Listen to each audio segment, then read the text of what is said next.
Finally এখন দুপুর ঘড়িতে বাজে হচ্ছে 2:03 আর আমি আছি পানশিলা ঠাকুরবাড়ি অর্থাৎ সোদপুরে। এই হচ্ছে পানশিলা ঠাকুরবাড়ির ক্লাব প্রাঙ্গণ, সেটাই।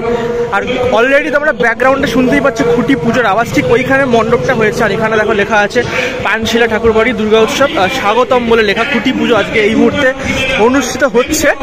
অলরেডি যেটুকু আমি শুনতে পাচ্ছি খুঁটি পুজো কিন্তু প্রায় শেষের দিকে। তো চলো ঢুকে যেটুকু পারবো সেটুকুই তোমাদেরকে দেখাবো। আর এই হচ্ছে পুরো জায়গাটা, মণ্ডপের জায়গা, মানে পুরো খুঁটি পুজো হচ্ছে মণ্ডপ।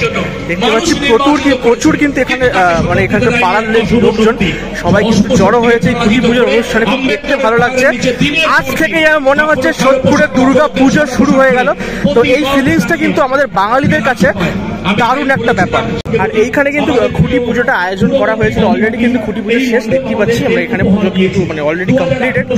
আর এই জায়গাটা কিন্তু খুব সুন্দর করে সাজানো হয়েছে। দেখো শাড়িটাকে কুচি করে সুন্দর করে একটা চালচিত্র রাখার দেওয়া হয়েছে, দেখতে খুব ভালো লাগছে দেখতে। আর এই হচ্ছে খুঁটিটা দেখো, জাস্ট অসাধারণ বললেও কম কিছু হয়। মানে পানশিলা ঠাকুরবাড়ির 75 বছরের যে খুঁটি, মায়ের পুরো দুর্গা ঠাকুরের রূপ দিয়ে খুঁটিটা করা হয়েছে, সাথে দশভুজা মানে 10 হাত আমরা দেখতে পাচ্ছি এখানে। এবং শোলার যে কাজ সেটা কিন্তু খুব সুন্দরভাবে এখানে পরিষ্কৃত হয়েছে, ব্যাপক দেখতে লাগছে খুঁটিটা। তার সাথে কিন্তু এখানে ফুলের মালা দিয়ে সাজানো হয়েছে, খুব সুন্দর লাগছে। তোমাদের কেমন লাগছে খুঁটিটা অবশ্যই কিন্তু জানি।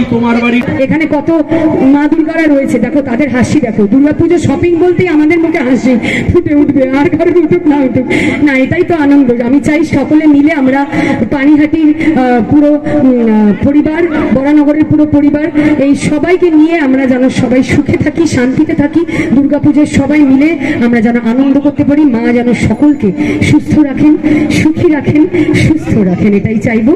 সবাই মিলে বলবো বলো দুর্গা মাই কি, বলো দুর্গা মাই কি, বলো দুর্গা মাই কি জয়। সবাই ভালো থাকবেন।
স্থাপন এই মুহূর্তে হয়ে গেল পানশিলা ঠাকুরবাড়ি 2024-এর।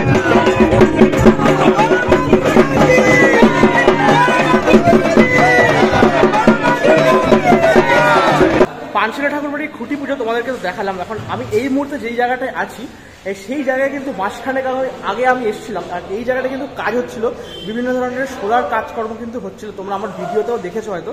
আর ঠিক এই জায়গাটাতে কিন্তু পুরোনো যে দুর্গা মানে মাতৃ প্রতিমা যে দুর্গাটা হয়, যেটা পুজো হবে অ্যাকচুয়ালি, সেটা কিন্তু এই ভেতরে কিন্তু পুজো হবে।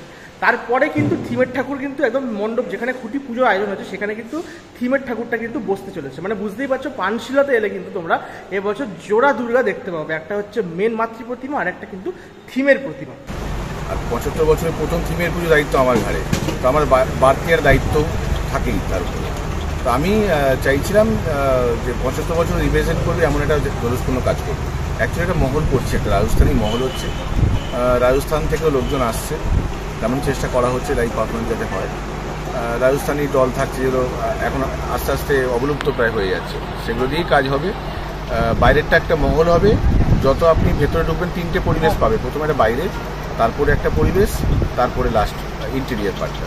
আমি ইন্টেরিয়ার পার্টটা পুরো কাঁচের করছি আর কি, সিসমল টাইপের হবে। বাইরেটা রাজস্থানী মহল হবে, মানে মাঠটাকে অবলম্বন করে শুধু প্যান্ডেলটা হচ্ছে না, মানে পানসা ঠাকুরবাড়ি যে ঠাকুরবাড়িটা আছে যেখানে সাবিকে পুজোটা হয় ওখানে পুজোটা হবেই, সেখান থেকে স্টার্ট করে রাস্তা নিয়ে মাঠ পর্যন্ত আমাদের এই পানসা ঠাকুরবাড়ি 75-এর থিমের কাজটা হবে, যে নাম দিয়েছি রাজস্বিক দৃষ্টি। মানে আমার বক্তব্য হচ্ছে রাজস্বিক দৃষ্টি দিয়ে দেখলে যে দৃষ্টিভঙ্গিটা থেকে মানুষ দেখবে, সেই জলস্পূর্ণ কাজটা আমি করতে চাই। লাইভ কি থাকছে লাইভ বলতে রাজস্থানের যে ইনস্ট্রুমেন্ট ইউজ হয়, যারা গান করেন ফোক, সেটা করার চেষ্টা করছে, যে পরিবেশটা পাওয়ার জন্য, মানে আবহ যে মিউজিকটা হয় সেটা লাইভ করার চেষ্টা করছে। আর প্রতিমায় কি ধরনের এবছর কাজ হবে? প্রতিমা ভবতোষ সুতারের সঙ্গে দীর্ঘদিন কাজ করেছে সুকান্ত রায়।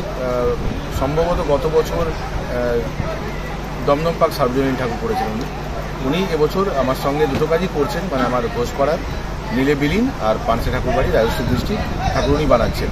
এই ঠাকুরটা মূলত টেক্সচার হবে আপনার মেটালিক কাস্টিংয়ে, যেমন ঠাকুর হয় তেমনই হবে, যেহেতু কালারফুল একটা কাঁচের মধ্যে ঢুকবেন, সেখানে একটা মেটালিক কাস্টিং ঠাকুর হবে, যার দেখতে একটু অন্যরকম হবে, মনে হবে যে মাটির নয়, মেটালিক দিয়ে করা, সেই টেক্সচারের ঠাকুর হবে।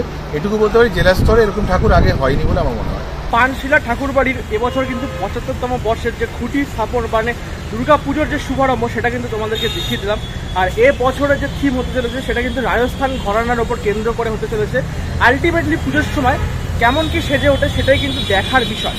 এবং আমাদের অবস্থা খুব খারাপ, ভেবে নিয়ে স্নান করে গেছি, মানে ক্যামেরার সামনে আসার মতো এই মুহূর্তে আমাদের অবস্থা নয়। আর সেই সকালে বেরিয়েছি, এখন প্রায় সন্ধে হয়ে গেছে। তো আজকের এই ভিডিওটা কেমন লাগলো ডেফিনেটলি কমেন্ট বক্সে জানিও। আর এত কষ্টের ফল তোমাদের জন্য যেন সেটা পাই আমি, তাই জন্য সাবস্ক্রাইবারটা কিন্তু বেশি করে করো, কারণ এ বছর কিন্তু 50,000 সাবস্ক্রাইবার যেন কমপ্লিট হয়ে যায়। তো আজকের মতো বিদায় নিচ্ছি, দেখা হবে খুব তাড়াতাড়ি নেক্সট ব্লগে। Good bye.